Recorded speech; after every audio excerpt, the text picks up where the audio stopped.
नमस्कार, आप देख रहे हैं जनता टीवी और मैं हूं आपके साथ मनीषा सिंह। बुलेटिन की शुरुआत करेंगे इस वक्त की बड़ी खबर के साथ। बड़ी खबर अहम जानकारी का रुख कर लेते हैं।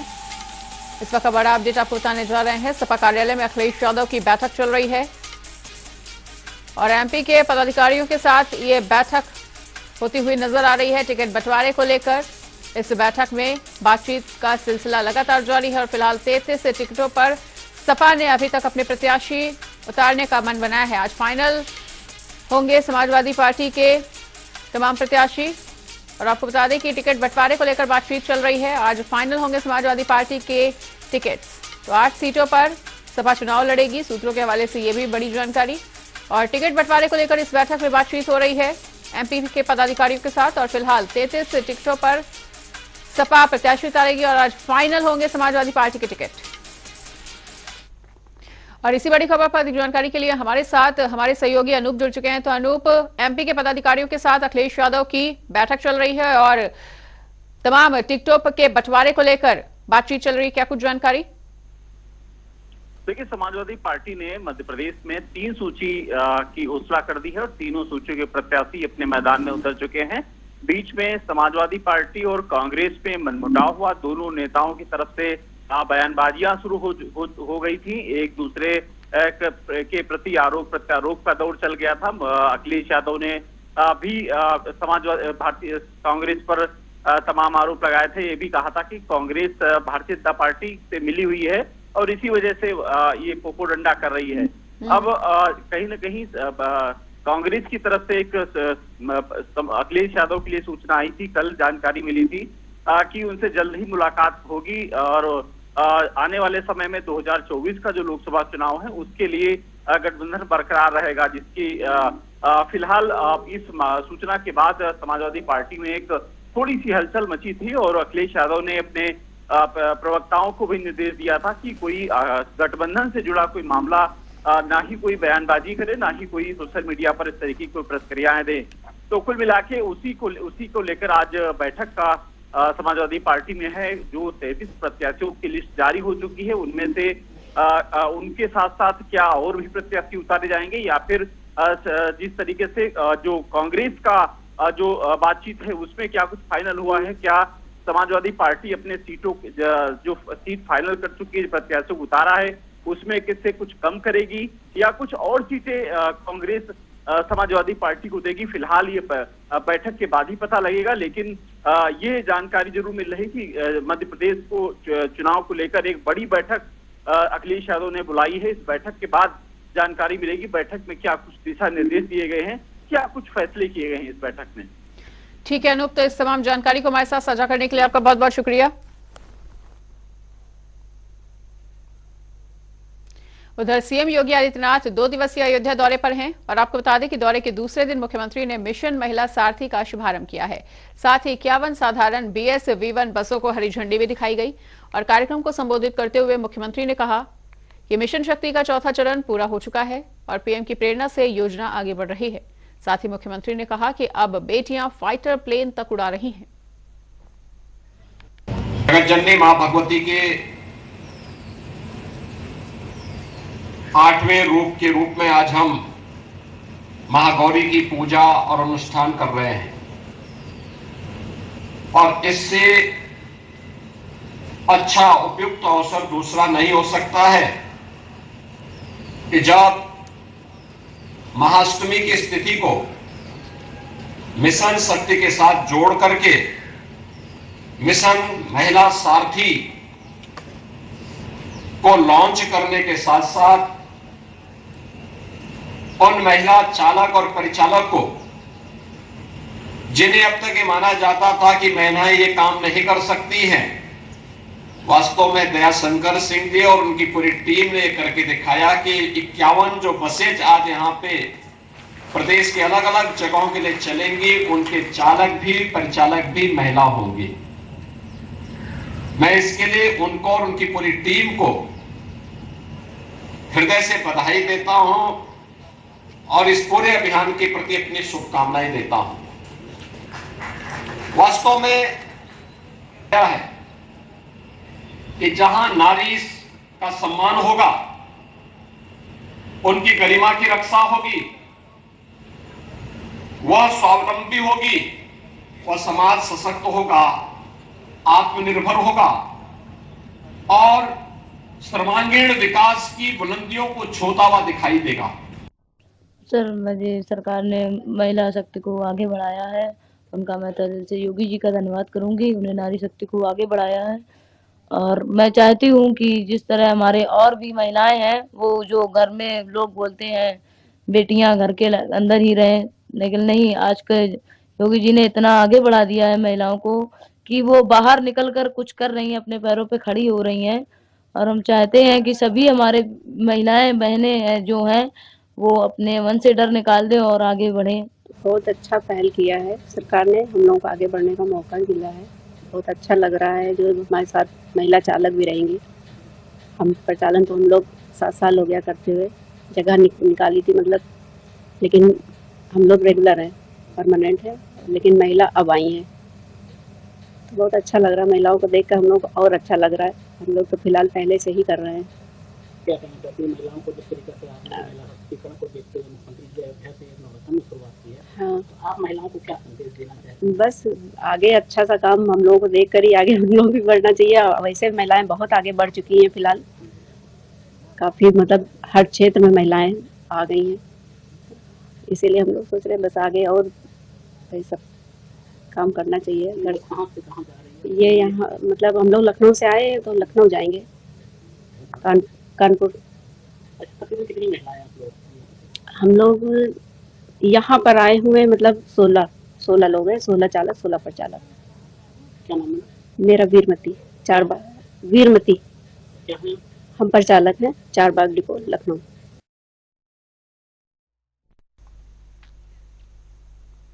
सीएम योगी आदित्यनाथ गोरखपुर के दौरे पर हैं, जहां वो मदन मोहन मालवीय प्रौद्योगिकी विश्वविद्यालय पहुंचे और वृहद रोजगार मेले के अंतर्गत लाभार्थियों को 5,000 माफी जाएंगे 500 करोड़ का ऋण वितरण और नियुक्ति पत्र वितरित किए। साथ ही आपको बता दें कि कार्यक्रम में केंद्रीय वित्त मंत्री और वित्त राज्य मंत्री पंकज चौधरी मौजूद रहे।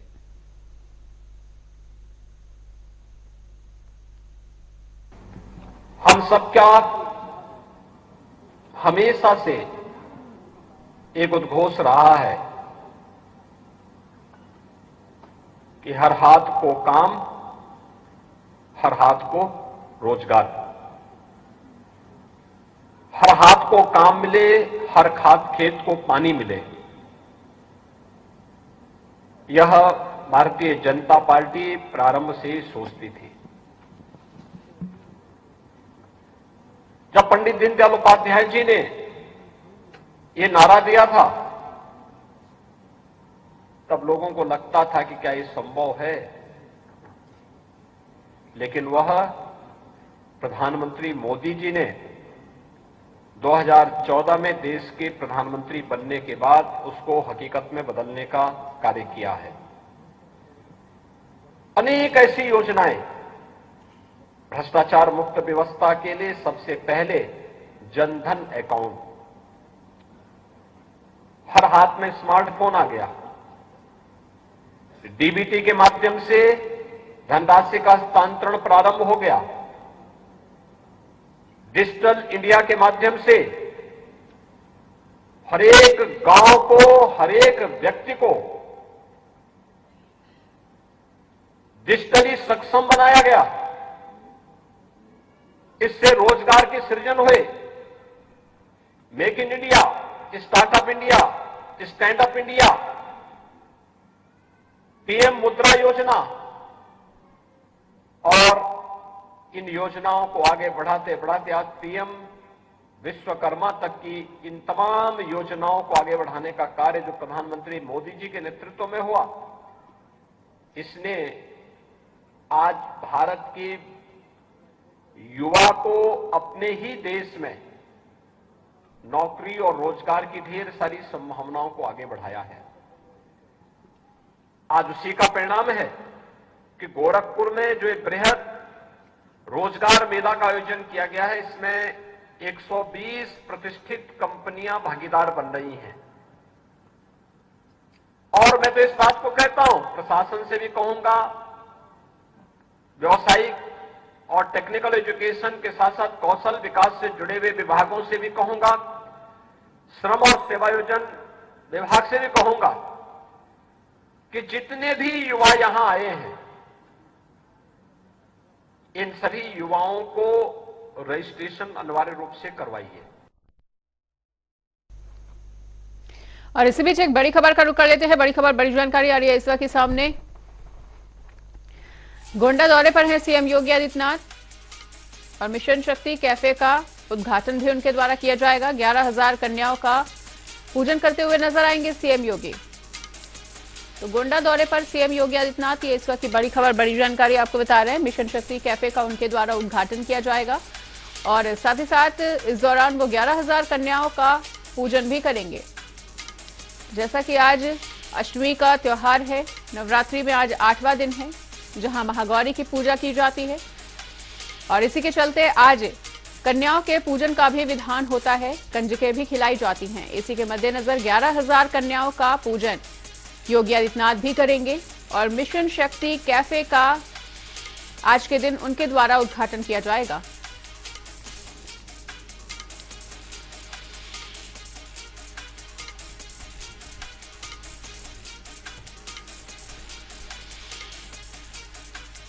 तो इस वक्त ये बड़ी खबर, बड़ी जानकारी आपको बता रहे हैं। गोंडा दौरे पर हैं सीएम योगी आदित्यनाथ, 11,000 कन्याओं का पूजन करेंगे और साथ ही साथ मिशन शक्ति कैफे का उनके द्वारा उद्घाटन भी किया जाएगा। तो इस विशेष कार्यक्रम में शिरकत करने के लिए गोंडा पहुंच रहे हैं सीएम योगी आदित्यनाथ और मिशन शक्ति कैफे का उद्घाटन करेंगे और उसके बाद 11,000 कन्याओं का पूजन भी करेंगे सीएम योगी आदित्यनाथ।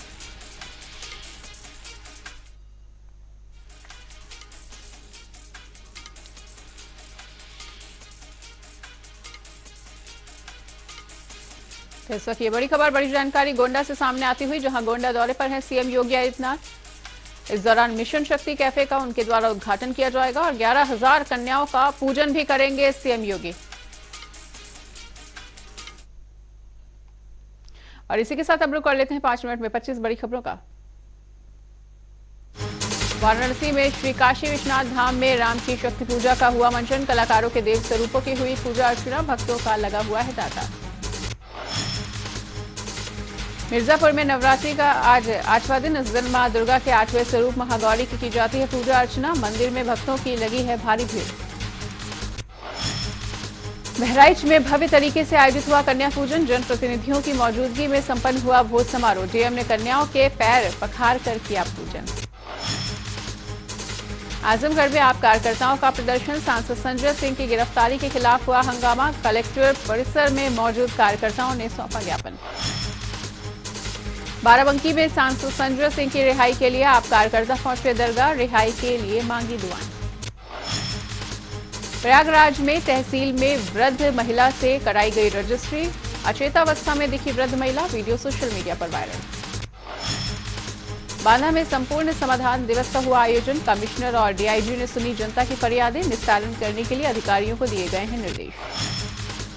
कानपुर में दबंगों का कहर, बुजुर्ग दिव्यांग महिला के साथ की गई है मारपीट, पुलिस नहीं कोई कार्रवाई करती हुई नजर आई। हमीरपुर में तेज रफ्तार का कहर, ट्रक ने पुलिस जिप्सी को मारी जोरदार टक्कर, 5 पुलिसकर्मी हादसे में गंभीर रूप से घायल। इटावा में दबंग बेखौफ युवक को उतारा मौत के घाट, पुलिस ने आरोपियों को किया है गिरफ्तार। फर्रुखाबाद में तेज रफ्तार का कहर देखने को मिला, अज्ञात वाहन ने बाइक सवार को कुचला, चालक हुआ लहूलुहान, इलाज के दौरान हुई मौत। आगरा में विशेष मतदाता पुनर्निरीक्षण अभियान की बैठक, विभिन्न राजनीतिक दलों के प्रतिनिधियों ने लिया हिस्सा। 5 जनवरी 2024 से नई मतदाता पुनरीक्षण सूची होगी प्रकाशित। लखनऊ में दबंगों का कहर, पुजारी के साथ हुई मारपीट, घायल को अस्पताल में कराया गया है भर्ती। अमेठी में संदिग्ध परिस्थितियों में ट्रेन में मिला एक युवक का शव, पुलिस ने शव को निकाला बाहर, जानकारी के अनुसार हरदोई का रहने वाला था मृतक। कानपुर में न्याय के लिए दर दर भटक रही है पीड़िता, शादी का झांसा देकर कई सालों से युवती के साथ हो रहा था शारीरिक शोषण। इटावा में दिन दहाड़े हुआ डबल मर्डर से फैली सनसनी, वहीं जमीनी विवाद में मां बेटे की हुई थी हत्या। कानपुर देहात में पुलिस का अमानवीय चेहरा आया सामने, इंस्पेक्टर जनार्दन सिंह ने बीजेपी नेता के घर में घुसकर की मारपीट, घटना सीसीटीवी में कैद। लखनऊ में बेखौफ चोरों का आतंक जारी, किसानों के घर में घुसकर जेवरात और नकदी पर किया अपना हाथ साफ, मामले की जांच में जुटी हुई है पुलिस। कानपुर में महिला ने 3 बच्चों के साथ किया आत्महत्या का प्रयास, स्थानीय लोगों की मुस्तैदी की वजह से बची जान। बलिया में स्कूल की छात्राओं ने आपस में की मारपीट, बीच बचाव में मची अफरा तफरी, वीडियो हुआ वायरल। अलीगढ़ में बदमाशों का आतंक, बाइक सवार चोरों ने ज्वेलर्स के साथ लाखों की लूट को दिया अंजाम, घटना को अंजाम देकर मौके से हुए फरार। प्रयागराज में पुलवा क्षेत्र में मिला अचेत अवस्था में युवक, इलाज के दौरान हुई उसकी मौत, परिजनों ने हत्या की जताई है आशंका, परिजनों ने शव को सड़क पर रखकर काटा हंगामा। कन्नौज में तेज रफ्तार कार ट्रक में जा घुसी, हादसे में 3 घायल, इलाज के लिए कराया गया भर्ती। बस्ती में तेज रफ्तार ट्रॉली ट्रैक्टर अनियंत्रित होकर नदी में गिरे, चालक सहित 3 लोग घायल। फतेहपुर में साधु की निर्मम हत्या, रोड किनारे जंगल में मिला शव, एसपी ने घटनास्थल का लिया है जायजा। और फिलहाल इस वक्त के बुलेटिन में इतना ही। खबरों का सिलसिला लगातार जारी है, देखते रहिए जनता टीवी।